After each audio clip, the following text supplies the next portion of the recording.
Halo, selamat pagi. Bertemu kembali dengan saya Bu Grace dalam pembelajaran jaringan komputer bab 3 Informatika kelas 10.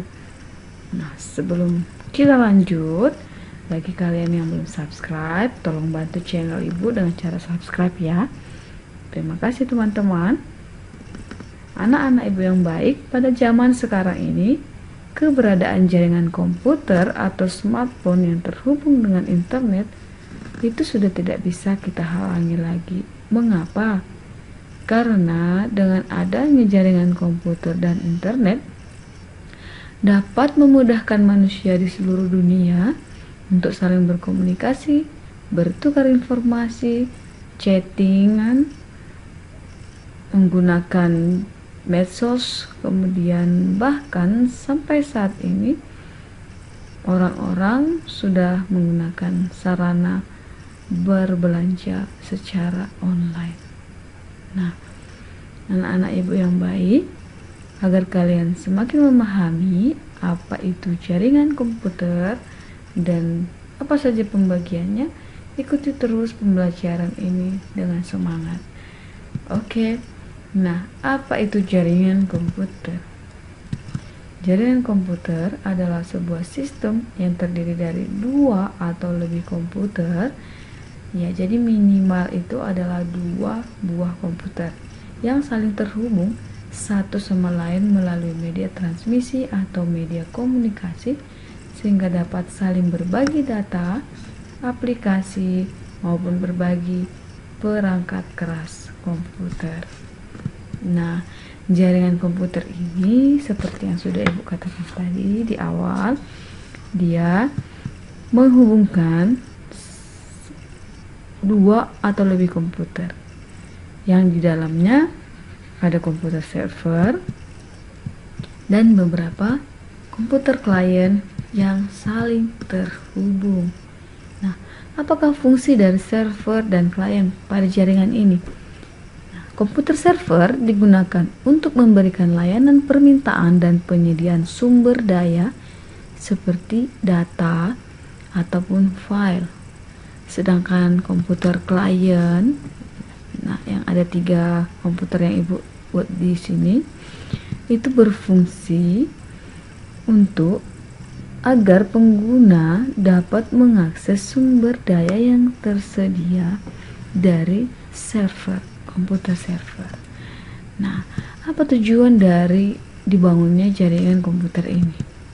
Nah, dibangunnya jaringan komputer itu agar informasi atau data yang dibawa pengirim atau yang disebut dengan transmitter dapat diterima atau sampai kepada penerima atau receiver dengan tepat dan akurat. Oke, sampai di situ sudah paham anak-anak Ibu? Yes. Nah, mari kita lihat apa saja manfaat dari jaringan komputer. Simak terus ya dengan semangat. Oke, kita lihat bagi perusahaan, organisasi, dan instansi. Ibu memberikan 6 manfaat di sini. Nanti jika kalian menemukan manfaat yang lain, boleh kita saling share di kolom komentar ya. Yang pertama adalah mempermudah sharing file. Kedua, menjaga data yang sifatnya rahasia. Ketiga, memudahkan data antar divisi, maksudnya memudahkan pengiriman dan penerimaan data. Keempat, mempercepat arus informasi. Kelima, penghematan biaya. Dan yang keenam, integrasi data. Ya, jadi anak-anak Ibu, dengan adanya jaringan sebuah perusahaan, di mana perusahaan, apalagi itu perusahaan yang berjaraknya jauh, pasti jaringan ini membantu dalam proses pengolahan data, pengiriman data. Dia akan semakin cepat, kemudian dia juga bisa menghemat biaya. Mengapa demikian? Nah, jika kita masih menggunakan teknik konvensional, pasti kita akan membutuhkan waktu yang lama untuk mengirimkan data ke perusahaan yang lain, kemudian menerima balasannya. Itu akan membutuhkan waktu dan biaya yang lebih besar. Nah, itulah manfaat jaringan bagi perusahaan atau organisasi. Kita lihat bagi kita di dunia pendidikan. Ini sangat penting ya untuk kita. Yang pertama adalah media pengenalan sekolah. Nah, kedua memudahkan pendataan. Ketiga sarana diskusi dan mengirimkan file. Ini tentunya antara guru dengan siswa.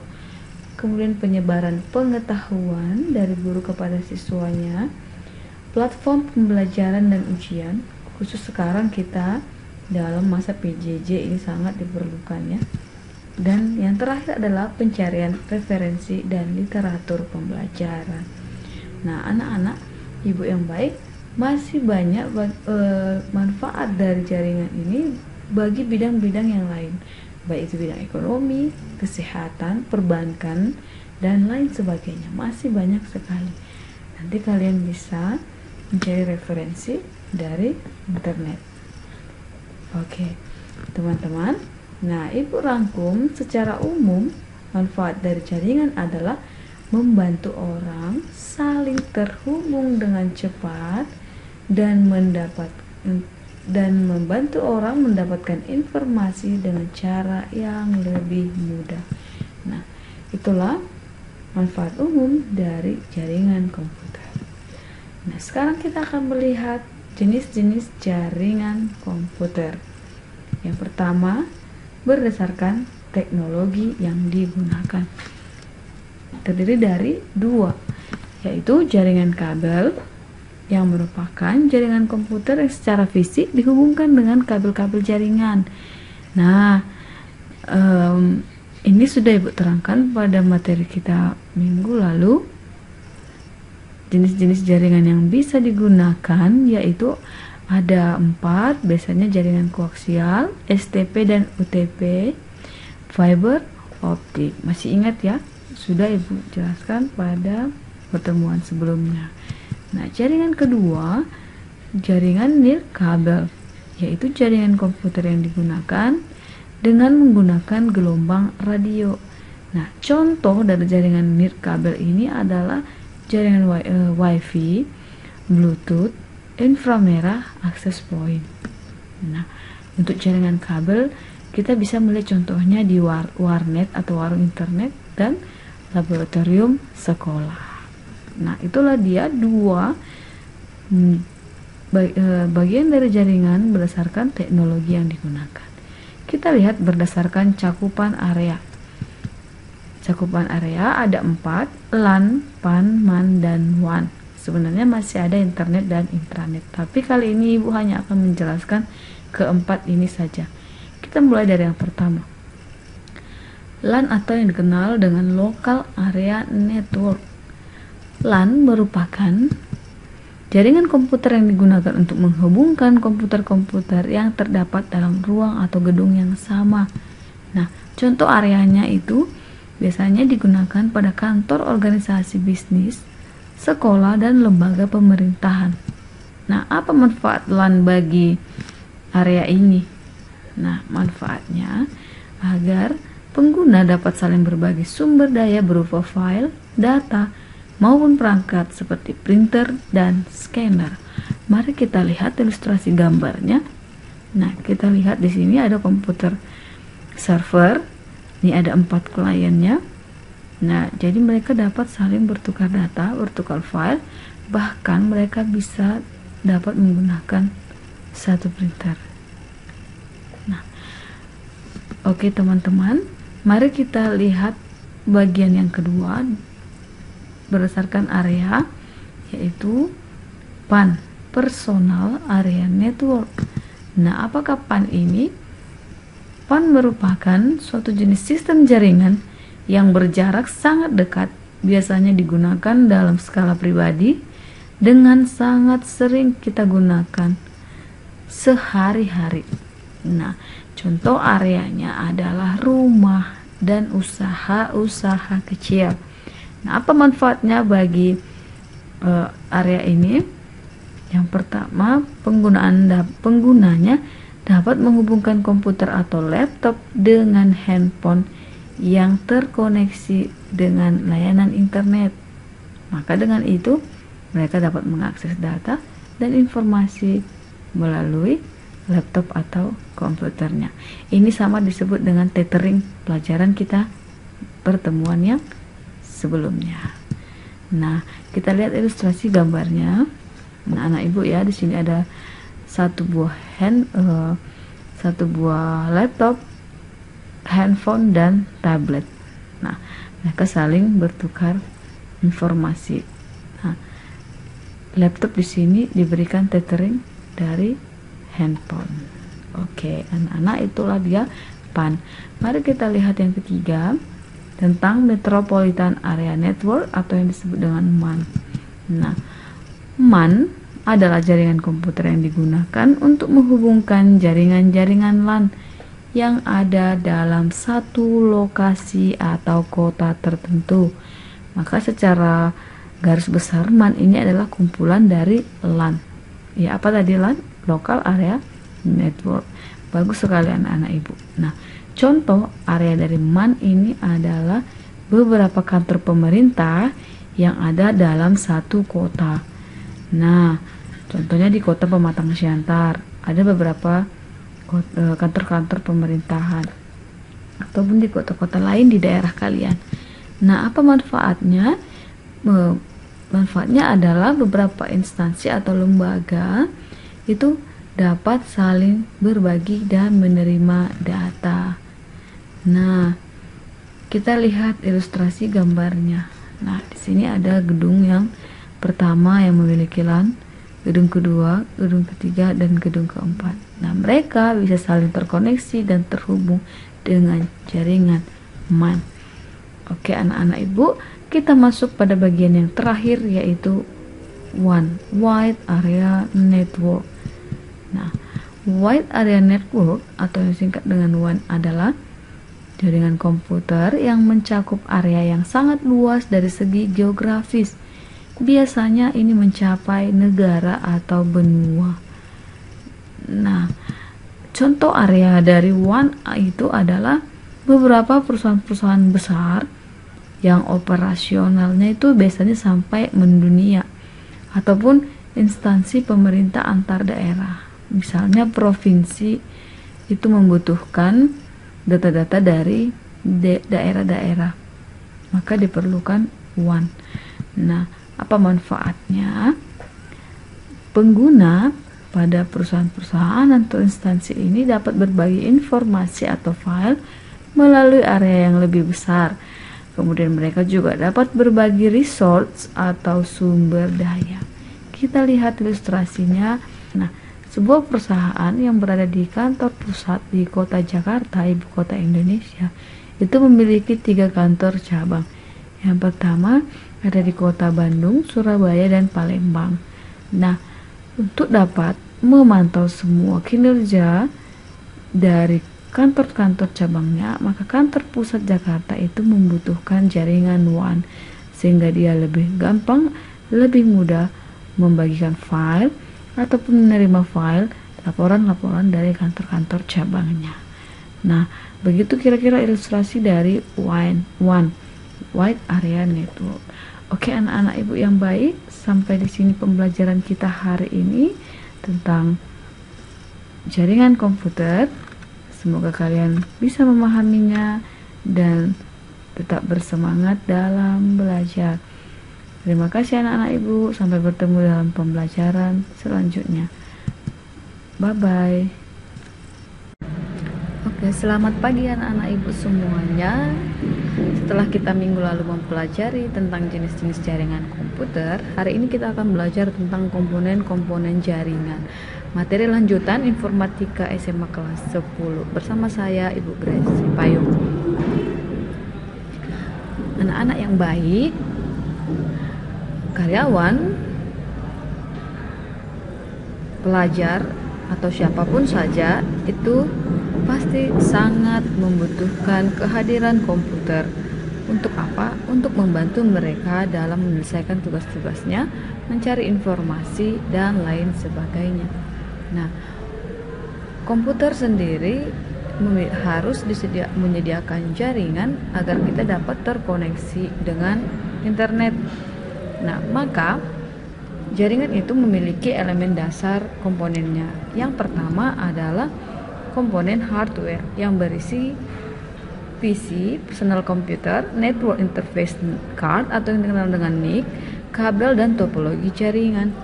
Sedangkan elemen dasar yang kedua adalah komponen software yang diantaranya adalah sistem operasi jaringannya, kemudian network adapter driver dan protokol jaringan. Nah, anak-anak ibu yang baik, apa saja yang diperlukan untuk membangun sebuah jaringan komputer? Nah, mari kita lihat 5 komponen jaringan komputer. Pasti yang pertama adalah kita memerlukan komputer ataupun laptop. Kedua, diperlukan LAN adapter. Ketiga, media transmisi. 4, peripheral atau perangkat jaringan. Dan yang terakhir adalah sistem operasi. Kali ini kita akan membahas kelima ini. Jadi kalian harus tetap semangat dan ikuti sampai selesai. Kita mulai dari yang pertama. Komputer atau yang dikenal dengan PC, maupun yang saat ini orang-orang sudah lebih sering menggunakan laptop ya. Nah, coba perhatikan gambar ibu berikut ini. Nah, dalam jaringan komputer itu dibagi menjadi 2, yaitu komputer server dan komputer klien. Oke. Nah, biasanya komputer server ini memiliki spesifikasi yang lebih tinggi daripada komputer klien. Mengapa? Karena komputer server ini harus siap untuk menyala terus selama berhari-hari bahkan berbulan-bulan untuk melayani permintaan dari komputer klien. Nah, komputer server ini biasanya disimpan di ruangan terisolasi yang dilengkapi dengan AC untuk menjaga suhu komputer tetap dingin. Nah, apa saja fungsi server? Yang pertama, memberikan layanan terhadap permintaan klien. Kedua, mengatur lalu lintas data pada sebuah komputer. Ketiga, media penyimpanan file data yang dapat diakses bersama melalui file sharing. Nah, bagaimana dengan komputer klien? Komputer klien berfungsi untuk mendapatkan akses data dan informasi yang telah diberikan server. Yang kedua, fungsinya adalah digunakan sebagai komputer kerja. Nah, itu yang kita gunakan sehari-hari. Kemudian sebagai administrator bagi komputer lain. Nah, klien juga bisa digunakan sebagai admin bagi komputer lain. Nah, admin ya, bukan server. Oke, kita masuk pada bagian komponen yang kedua, yaitu LAN adapter. Nah, LAN adapter biasanya telah terpasang langsung di onboard pada motherboard. Ya, motherboard ada pada CPU. Nah, LAN adapter ini biasanya berbentuk kartu berbasis PCI. Nah, LAN adapter berfungsi untuk menghubungkan komputer PC atau laptop dengan kabel jaringan. Nah, perhatikan gambar yang di samping. Nah, ini untuk memasukkan kabel jaringannya dan ini untuk dikonekkan ke laptop ataupun PC. Nah, saat ini teman-teman untuk yang menggunakan laptop, keluaran terbaru biasanya tidak lagi menyediakan LAN adapter seperti ini. Sebagai gantinya digunakanlah WLAN adapter atau WiFi adapter untuk mengakses jaringan nirkabel. Misalnya mengakses jaringan internet melalui hotspot. Oke. Nah, kita masuk pada bagian yang ketiga, yaitu media transmisi. Ini sudah pernah Ibu jelaskan pada pertemuan-pertemuan sebelumnya. Media transmisi adalah media yang menghubungkan antara pengirim dan penerima informasi data. Kita ulangi lagi sekilas, ada 3 jenis kabel untuk media transmisi, yaitu STP, UTP, koaksial, dan fiber optik. Nah, yang terakhir sekarang ini sudah menggunakan jaringan nirkabel, yaitu menggunakan gelombang frekuensi radio yang tinggi. Baik, itulah dia media transmisi. Kita lanjutkan bagian komponen yang keempat, yaitu peripheral atau perangkat jaringan.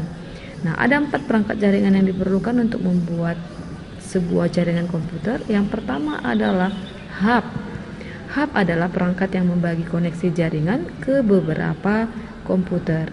Hub berfungsi seperti pusat distribusi. Jika suatu komputer meminta informasi dari jaringan atau komputer tertentu, maka hub akan meneruskannya ke seluruh jaringan. Nah, kemudian komputer dalam jaringan akan menentukan sendiri apakah permintaan informasi tersebut untuk komputer yang bersangkutan atau bukan. Nah, itu yang pertama. Sekarang kita lihat yang kedua, yaitu switch. Switch ini berfungsi untuk menentukan langsung ke komputer mana permintaan informasi akan diteruskan. Nah, switch ini mirip dengan hub, tetapi fiturnya lebih canggih. Dan perbedaannya, hub dan switch tidak meneruskan permintaan informasi dari satu komputer ke seluruh jaringan, tapi dia menentukan langsung ke komputer mana permintaan informasi akan diteruskan. Berbeda dengan fungsi hub tadi. Oke, kita lihat yang ketiga, yaitu router. Router adalah perangkat untuk menyambungkan dua jaringan yang berbeda. Umumnya router juga digunakan untuk membagikan koneksi internet ke beberapa komputer. Nah, yang terakhir adalah repeater. Nah, repeater ini apa? Repeater adalah perangkat untuk memperkuat sinyal pada jaringan. Nah, biasanya umumnya repeater ini digunakan pada jaringan dengan jumlah skala besar. Nah, tidak semua perangkat di atas yang 4 tadi maksud Ibu ya digunakan sekaligus. Hal itu tergantung skala jaringannya. Nah, misalkan untuk jaringan kecil hanya 10 komputer bisa hanya menggunakan satu switch dan atau satu router, maka cukup menggunakan hub dan switch tanpa harus menggunakan router atau menggunakan hub dan router saja. Tetapi untuk jaringan skala besar, yaitu misalkan untuk menghubungkan banyak komputer pada lokasi yang berbeda, maka diperlukan perangkat yang lebih banyak. Bahkan semua ini diperlukan untuk meningkatkan dan memperlancar koneksi jaringan. Baik anak-anak ibu yang baik, kita lihat bagian yang kelima, yaitu sistem operasi jaringan. Nah, untuk server dan klien itu sistem operasinya berbeda. Klien menggunakan sistem operasi Windows, macOS ataupun Linux. Sedangkan untuk server dia bisa menggunakan Windows Server 2019, Ubuntu ataupun Fedora Server. Oke. Nah, teman-teman, demikian pembelajaran kita hari ini. Itulah kelima komponen yang diperlukan dalam membuat jaringan komputer. Selamat belajar, tetap semangat, salam sehat, sampai jumpa. Bye bye. Selamat pagi untuk kita semua. Salam sehat. Kali ini kita akan belajar tentang topologi jaringan bersama saya, Ibu Grace Sipayung. Baik, apakah itu topologi jaringan? Topologi jaringan adalah suatu teknik untuk menghubungkan komputer yang satu dengan komputer lainnya sehingga terangkai menjadi sebuah jaringan. Nah, topologi jaringan berdasarkan fungsinya itu dibagi menjadi dua. Yang pertama adalah topologi fisik, yaitu topologi jaringan yang menggambarkan metode untuk pengkabelan secara fisik dari suatu jaringan. Dan kemudian yang kedua adalah topologi logik, yaitu gambaran hubungan secara logika yang terjadi antar masing-masing komputer jaringan. Baik, jadi ada dua jenis topologi berdasarkan fungsinya. Nah, pada hari ini kita akan mempelajari topologi yang pertama, yaitu berdasarkan topologi fisik. Nah, apa saja jenis-jenis dari topologi fisik? Yang pertama, yang paling sering kita kenal adalah topologi bus. Nah, topologi bus adalah topologi jaringan komputer yang menggunakan kabel tunggal untuk media transfer. Kabel yang biasa digunakan adalah kabel koaksial dan untuk percabangannya menggunakan T-konektor. Nah, seperti ini gambar kabel koaksialnya. Dan untuk T-konektornya seperti ini.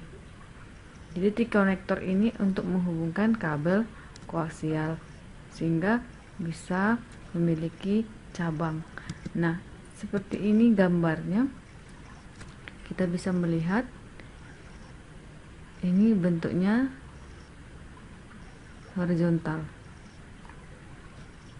Itu adalah topologi bus.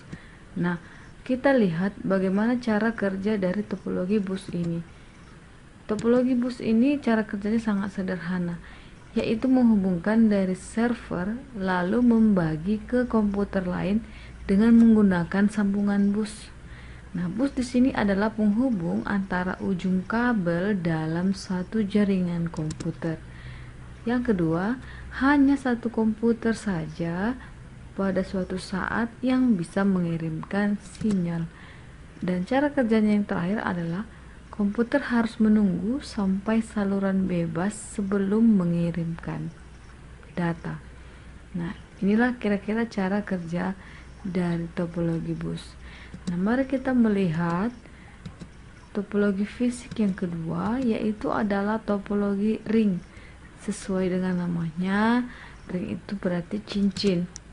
Maka topologi ring ini adalah topologi jaringan yang berbentuk rangkaian titik yang masing-masing terhubung ke dua titik lainnya, sehingga membentuk jalur melingkar berbentuk cincin. Nah, dapat kita lihat contohnya pada gambar ini. Di sini dibentuk oleh rangkaian titik-titik yang membentuk lingkaran atau cincin. Nah, bagaimana cara kerja topologi ini? Yang pertama, masing-masing komputer terhubung dengan komputer selanjutnya. Nah, ini bisa kita lihat. Komputer yang pertama terhubung dengan komputer yang kedua, komputer yang kedua terhubung dengan ketiga, demikian seterusnya. Nah, kemudian masing-masing komputer melaksanakan transmisi ulang. Setiap pesan yang masuk dari komputer pertama misalnya diterima oleh komputer kedua. Demikian seterusnya, komputer kedua akan meneruskan pesan ke komputer ketiga dan seterusnya. Nah, cara kerja berikutnya, token atau pesan singkat yang diterima tadi berjalan satu arah di sepanjang cincin atau ring dan pengirimannya bergantian. Nah, ini kita lihat. Jadi pengirimannya itu adalah bergantian. Nah, kemudian komputer yang bisa mengirim pesan ke komputer tujuan adalah komputer yang memiliki token. Token dirubah dengan cara menambahkan alamat dan data lalu dikirimkan sepanjang ring atau cincin. Nah, seperti itu kira-kira cara kerja dari topologi ring. Nah, mari kita lihat jenis topologi fisik yang ketiga, yaitu topologi star. Nah, teman-teman, apa arti star? Ya, bagus, bintang. Nah, maka topologi star adalah topologi jaringan berbentuk bintang yang memiliki kontrol terpusat berupa konvergensi dari node tengah, yaitu yang dikenal dengan nama hub, ke setiap node atau pengguna. Nah, ini bisa kita lihat gambarnya. Jadi yang di tengah ini adalah hub sebagai node tengah untuk menghubungkan node-node atau pengguna. Nah, bagaimana cara kerja dari topologi star ini? Yang pertama, dengan merancang beberapa jaringan komputer untuk terkoneksi langsung dengan pusat yang disebut dengan hub atau switch yang tadi ada posisinya di tengah ya. Kemudian jaringan yang berada di pusat akan menjadi pusat server. Dan yang ketiga, semua link harus melewati pusat yang nantinya akan menyalurkan data tersebut ke klien yang dipilihnya. Setelah hubungan jaringan dimulai oleh server, maka setiap klien server dapat menggunakan hubungan jaringan tersebut tanpa menunggu perintah dari server. Nah, kita lihat ulang gambarnya tadi. Semua link harus melewati pusat yang nantinya akan menyalurkan data tersebut ke klien yang dipilihnya. Kita kembali ke gambar yang pertama tadi. Nah, ini. Jadi di sini kita lihat ada hub Nah, masing-masing langsung terhubung dengan hub. Jadi langsung. Nah, kita lihat cara kerja yang keempat tadi. Setelah hubungan jaringan dimulai oleh server, maka setiap klien server dapat menggunakan hubungan jaringan tersebut tanpa menunggu perintah dari server. Jadi mereka langsung terhubung ke pusat server. Oke, sekarang kita melanjutkan topologi fisik yang keempat, yaitu adalah topologi tree. Iya, tree artinya pohon, sesuai dengan namanya. Topologi tree adalah topologi pohon, yaitu gabungan dari topologi bus yang tadi pertama kali jenis topologi fisik dengan topologi star. Ayo, masih ingat apa tadi topologi star? Iya, topologi bintang, di mana jaringan topologi bus di sini menjadi konektor utama beberapa dari topologi star. Nah, apa maksudnya? Coba kita lihat gambar berikut ini. Nah, ini adalah contoh dari topologi star, topologi tree, maaf. Kemudian yang di sini adalah topologi star. Topologi star dihubungkan oleh topologi bus. Nah, kita lihat bagaimana cara kerjanya. Cara kerja topologi tree adalah membentuk sebuah jaringan menggunakan sistem dengan pohon bercabang. Nah, komputer klien dikelompokkan terlebih dahulu menggunakan topologi star, seperti yang saya tadi ungkapkan di awal.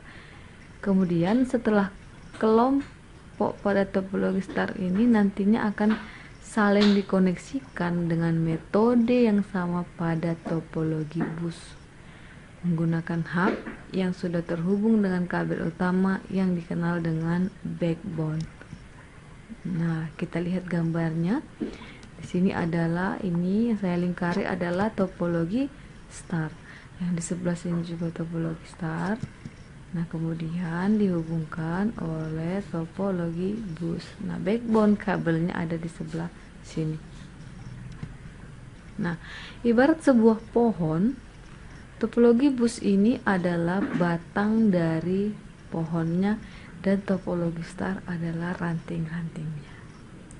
Demikian kira-kira cara kerja dari topologi tree.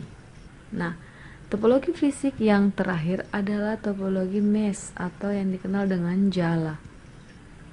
Topologi mesh adalah suatu bentuk hubungan antar jaringan di mana setiap perangkat terhubung secara langsung ke perangkat lainnya yang ada di dalam jaringan.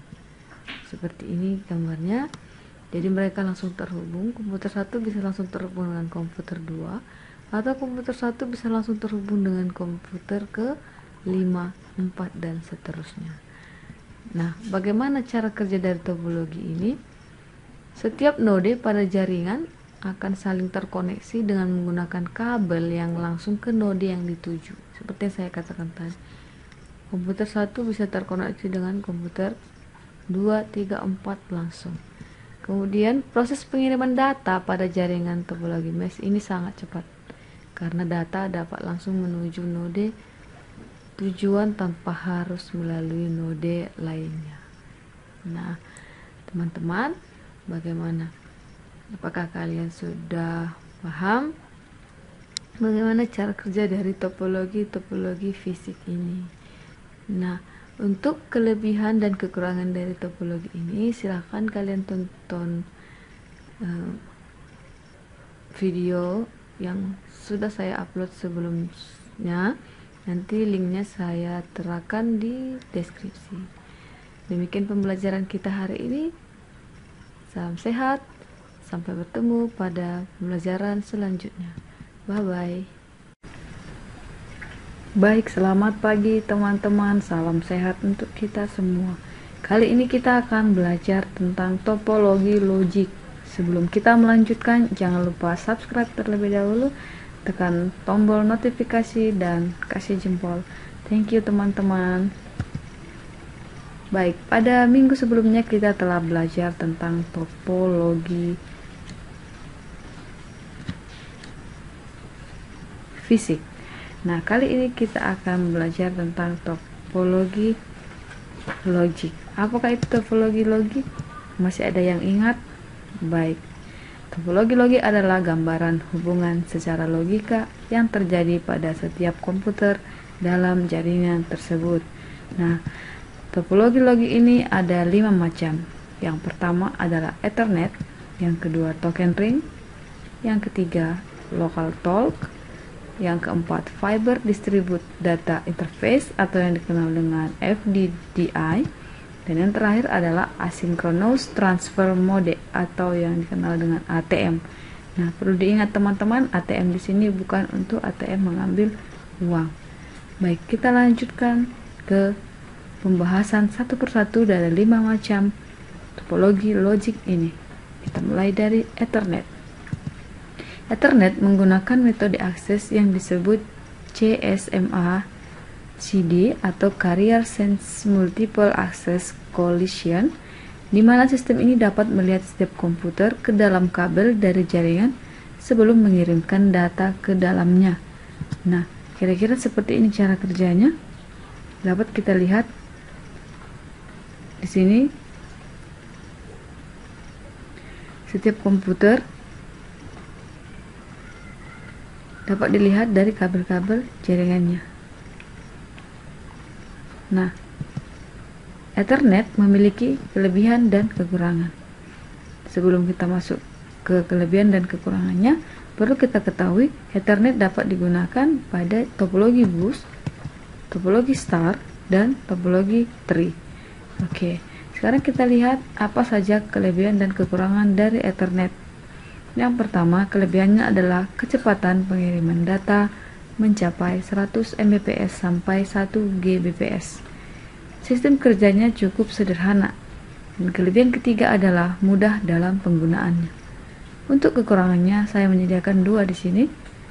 Jika teman-teman tahu yang lain, boleh ketik di kolom komentar. Kekurangan pertama adalah sering terjadi tabrakan data pada saat menggunakannya.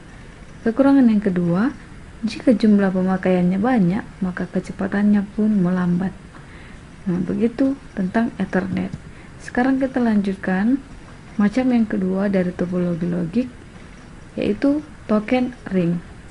Nah, token ring sudah pernah kita lihat pada topologi ring di pertemuan sebelumnya. Token ring dikembangkan oleh IBM pada pertengahan tahun 1980. Sinyal token pada token ring bergerak berputar seperti lingkaran pada sebuah jaringan dari satu komputer menuju komputer lainnya. Nah, dapat kita lihat seperti contoh gambar ini. Token bergerak dari satu komputer ke komputer lainnya, seterusnya sampai membentuk lingkaran, kembali ke komputer asal. Oke. Nah, token ring ini juga memiliki kelebihan dan kekurangan. Apa saja itu? Kelebihannya yang pertama adalah menggunakan token passing untuk menghindari tabrakan data. Kecepatan pengiriman datanya dapat mencapai 16 Mbps. Nah, token ring juga memiliki kekurangan. Yang pertama, jika terdapat gangguan di suatu node, maka seluruh jaringan akan terganggu dan biayanya relatif mahal. Oke teman-teman, sekarang kita masuk ke macam yang ketiga dari topologi logik, yaitu local talk. Nah, local talk dikembangkan pertama sekali oleh Apple Inc. untuk komputer Macintosh. Macintosh komputer itu seperti ini, yang pertama kali diciptakan.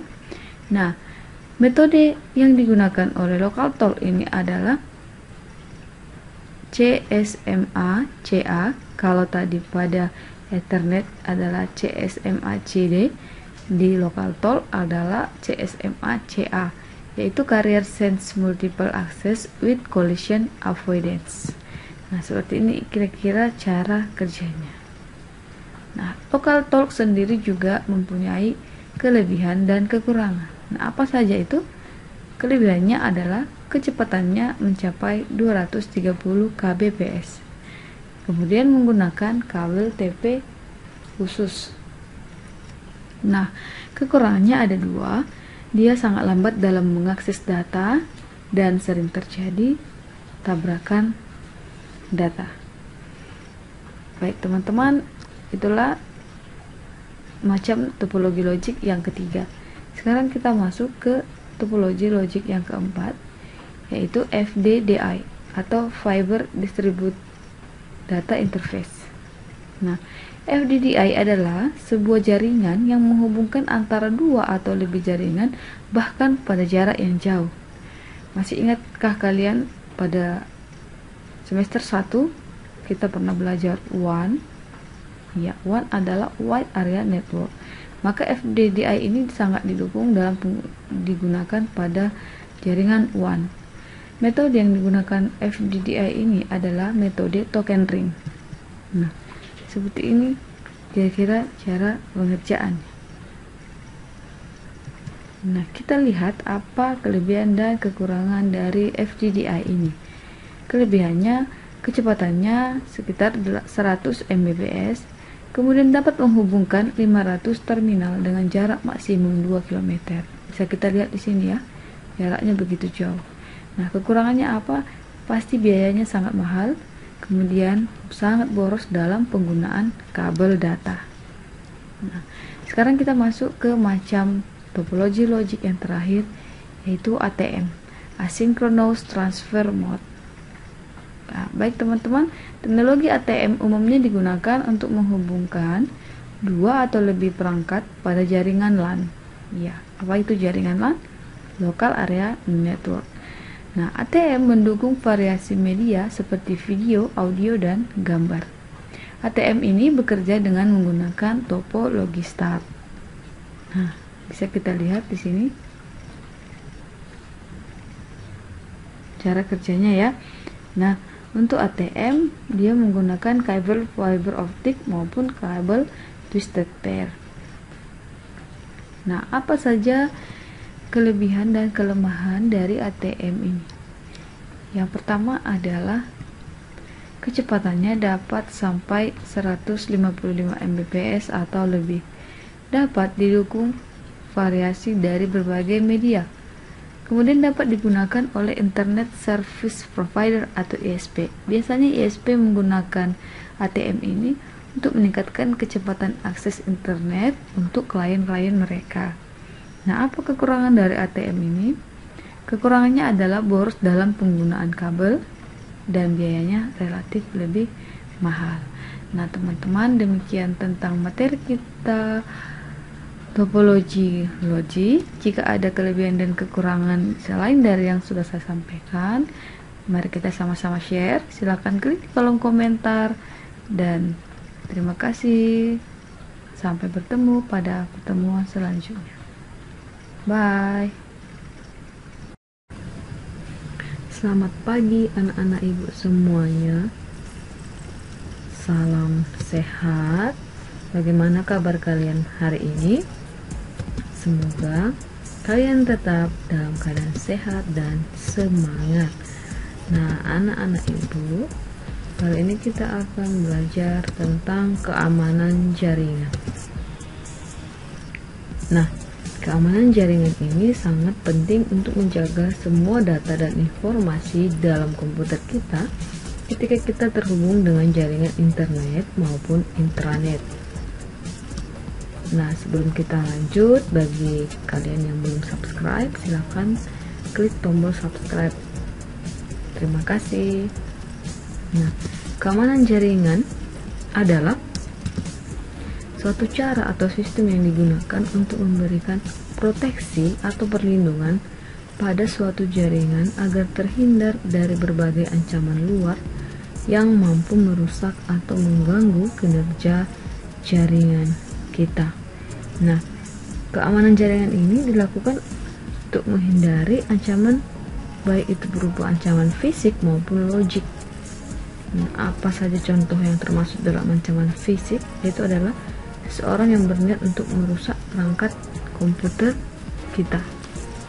Nah, sedangkan untuk contoh ancaman logik adalah adanya orang yang berupaya untuk mencuri data atau membobol akun kita. Nah, apa saja cakupan dari keamanan jaringan tersebut? Ada 3. Yang pertama itu adalah proteksi, yang kedua deteksi, dan reaksi. Nah, apa maksud dari yang ketiga ini? Kita mulai dari yang pertama. Proteksi adalah membuat konfigurasi sistem jaringan dengan sebaik mungkin. Nah, sedangkan deteksi adalah kemampuan untuk mengidentifikasi perubahan pada konfigurasi sistem. Dan reaksi adalah pengembalian tindakan penanganan terhadap masalah yang terdeteksi dengan secepat mungkin. Maka ini adalah cakupan dari keamanan jaringan. Ada proteksi, kemudian dideteksi kesalahannya, dan diberikan reaksi untuk penanganannya. Nah, begitulah cakupan dari keamanan jaringan. Nah, mari kita lihat untuk apa sih keamanan jaringan ini dibuat. Nah, tujuan keamanan jaringan dibuat dalam 6 bagian. Yang pertama adalah menjaga privasi. Apa itu privasi? Privasi merupakan untuk menjaga informasi dari orang-orang yang tidak berhak mengakses data kita. Jadi ini merupakan suatu usaha yang dilakukan untuk menjaga informasi kita dari orang yang tidak punya hak.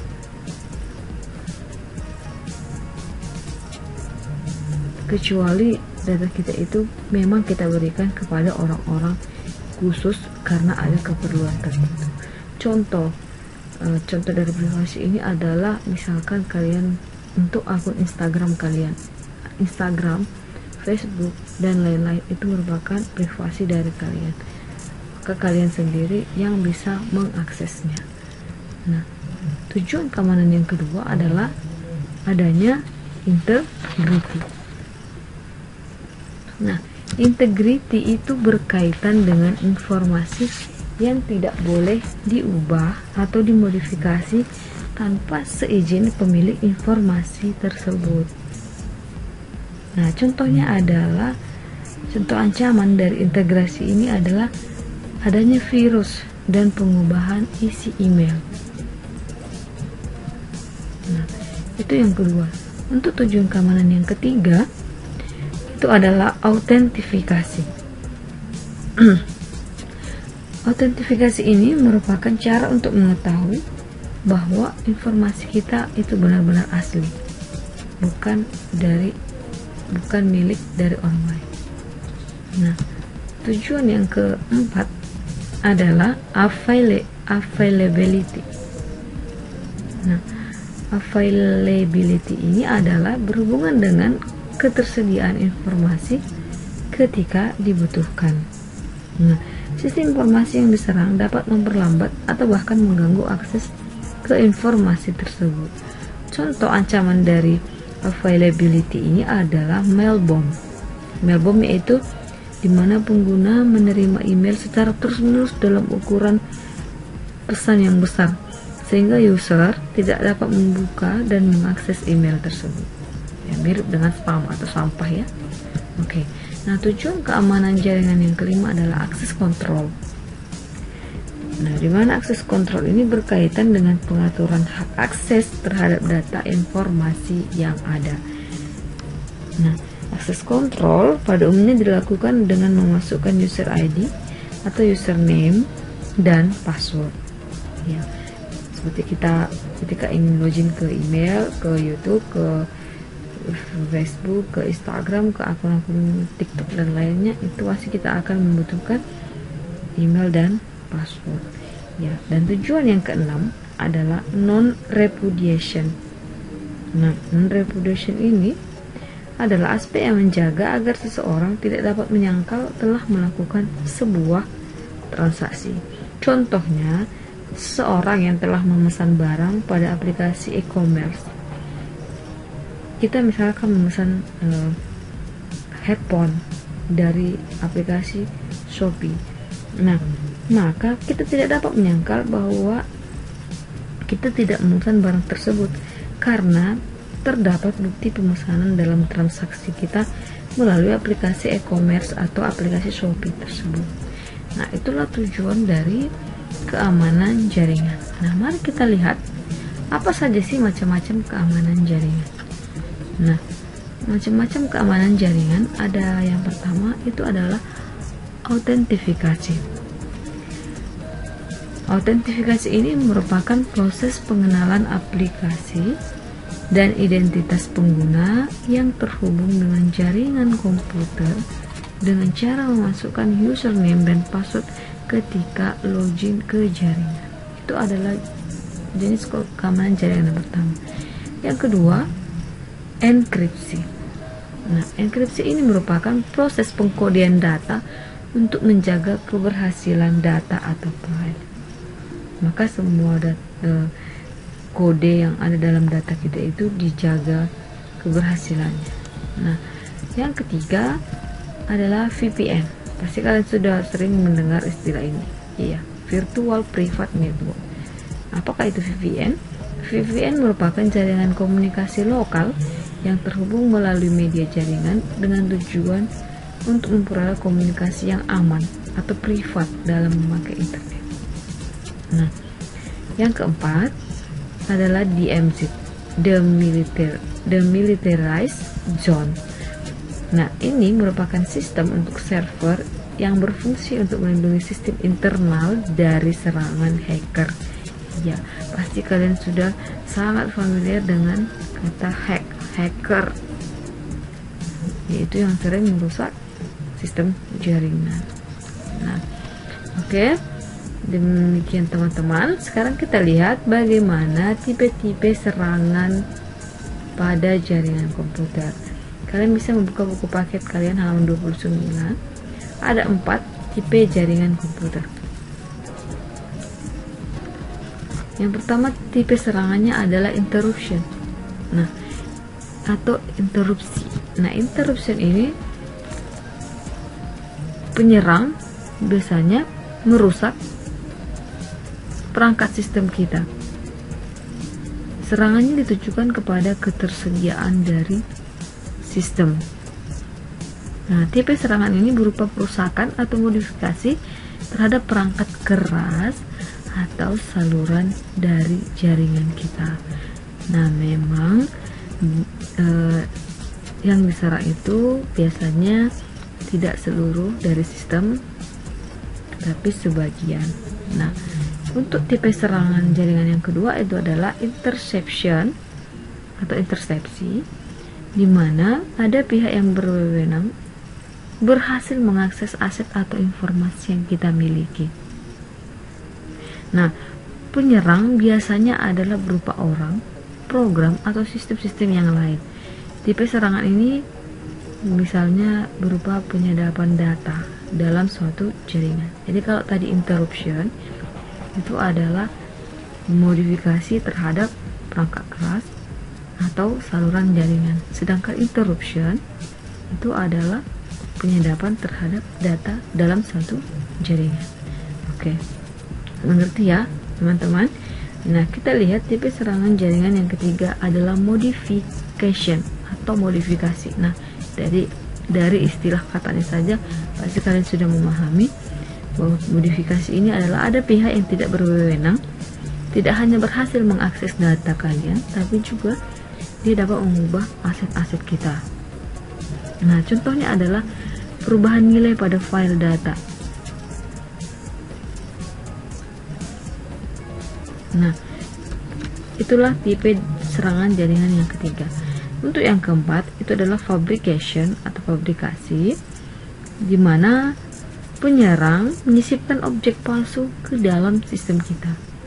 Jadi pihak-pihak yang tidak berwenang ini sengaja menyisipkan objek palsu ke dalam sistem kita.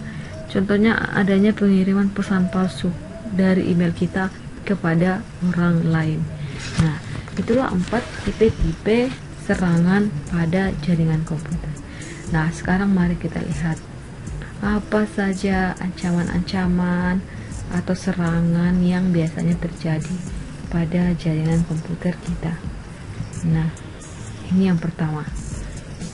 Sangat biasa kita lihat adanya orang yang memaksa masuk dengan menggunakan password. Serangan ini dilakukan dengan upaya masuk ke dalam jaringan dengan menyerang database password atau menyerang login prompt yang sedang aktif. Nah, jadi perhatikan gambarnya. Di sini ada, kita sebut saja namanya Mr. tertutup. Nah, dia akan berusaha untuk menyerang database password kita, sehingga dia berhasil masuk login dengan email yang dia buat. Nah, kita lihat ancaman yang kedua itu adalah DOS atau Denial of Service. Nah, serangan dari DOS ini adalah salah satu ancaman keamanan jaringan yang membuat suatu layanan jaringan menjadi terblokir. Nah, caranya adalah dengan dia membanjiri server kita dengan banyaknya request sehingga server menjadi kewalahan. Nah, kita lihat gambarnya. Nah, ini dia ada beberapa Mister tertutup tadi 1 2 3 4 5 6. Nah, dia memberikan banyak sekali permintaan ke server kita sehingga server kita menjadi kewalahan.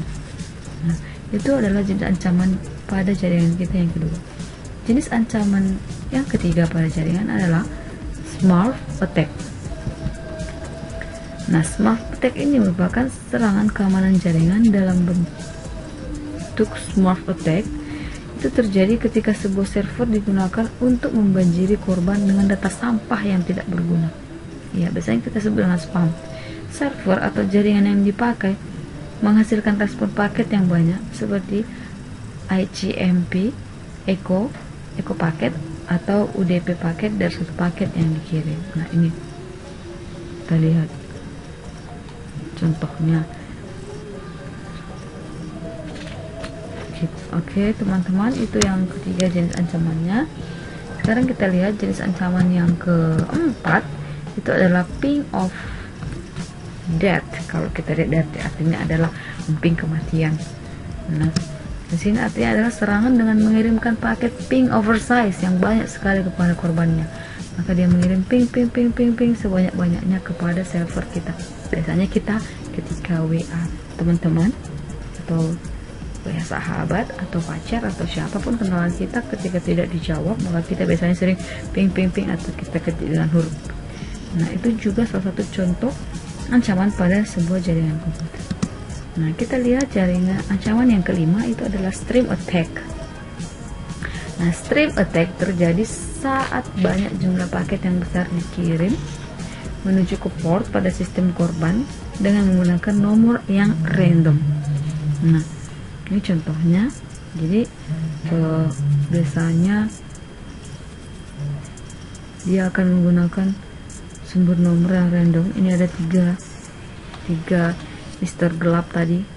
Nah, mengirimkan nomor yang random kepada server sehingga membuat klien menjadi sangat kewalahan. Nah, kita lihat jenis ancaman yang keenam. Ancaman yang keenam adalah IP spoofing. IP spoofing ini adalah serangan yang bertujuan untuk menipu seseorang. Nah, IP address dan node source yang valid diganti dengan IP address dan node source atau node source yang palsu. Jadi yang IP address yang ada pada komputer kita yang sesungguhnya itu dirubah oleh si IP spoofing ini. Nah, dia akan melewati perlindungan firewall dan menipu host penerima data, sehingga akun palsu yang di IP address dan node palsu yang dibuat bisa lolos. Nah, seperti ini contoh gambarnya. Nah, untuk yang ketujuh adalah serangan man in the middle. Nah, serangan keamanan jaringan ini adalah serangan pembajakan, terjadi saat user perusak dapat memposisikan di antara dua titik link komunikasi. Jadi dia bisa membajak jaringan kita. Nah, ini contohnya Mister gelap tadi yang sedang berusaha membajak jaringan kita. Nah, maka hati-hati ya teman-teman ya, hati-hati dalam menggunakan jaringan baik internet maupun intranet. Maka usahakan benar-benar jaringan kalian itu keamanannya memang sangat benar-benar terjaga. Nah, kita lihat jenis ancaman yang ke-8. Ancaman ke-8 adalah spamming.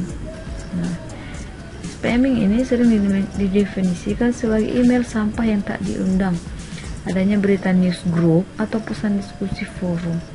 Nah, ini email sampah atau biasanya atau di chat-chat kita biasanya muncul pesan dari orang yang tak pernah kita undang, kita dimasukkan ke dalam sebuah grup, kemudian ada pesan-pesan yang tidak penting yang tidak kita setujui, kita dimasukkan sendiri ke dalamnya. Nah, kemudian yang ke-9 adalah sniper. Ini bukan penembak jitu ya teman-teman ya. Nah, dalam serangan pada jaringan, sniper ini merupakan kegiatan user perusahaan yang ingin mendapatkan informasi tentang jaringan atau traffic jaringan kita, dari mana dia lewat, dari mana masuk, kemudian dari mana keluar. Nah, ini adalah sumbernya. Nah, kemudian tujuannya dia muncul jaringan kita. Itu adalah sniper. Jadi sniper di sini bukan penembak jitu. Nah, untuk ancaman yang terakhir yang ke-10 adalah cracker. Crack namanya berarti merusak. Nah, cracker ini tugasnya adalah merusak dengan tujuan bermaksud menyerang suatu sistem atau seseorang. Nah, ini contohnya. Ada Mister Gelap yang sedang berusaha merusakkan sistem di komputer ataupun di handphone. Nah, teman-teman, masih banyak jenis-jenis ancaman dan serangan lain yang ada di sekitar kita. Misalkan saja dengan adanya mengirimkan virus ke dalam komputer kita dan yang lain sebagainya. Silakan nanti kalian bisa searching sendiri, googling jenis-jenis ancaman yang lainnya. Nah, pesan saya, tetap menjaga jaringan kalian, tetap menjaga data kalian, tetap menjaga privasi kalian. Jangan memberikan sembarangan data, informasi, password akun kalian kepada orang lain. Oke teman-teman. Nah, sekarang mari kita bereksplorasi. Silakan kalian carilah salah satu contoh informasi dari internet mengenai kasus serangan keamanan jaringan di Indonesia, terutama mengenai cara atau metode yang digunakan oleh pembobolnya tadi, dan bagaimana pendapat mengenai hal tersebut. Contoh saja, kalian mencari pembobolan situs KPU pada tahun 2004 bulan April.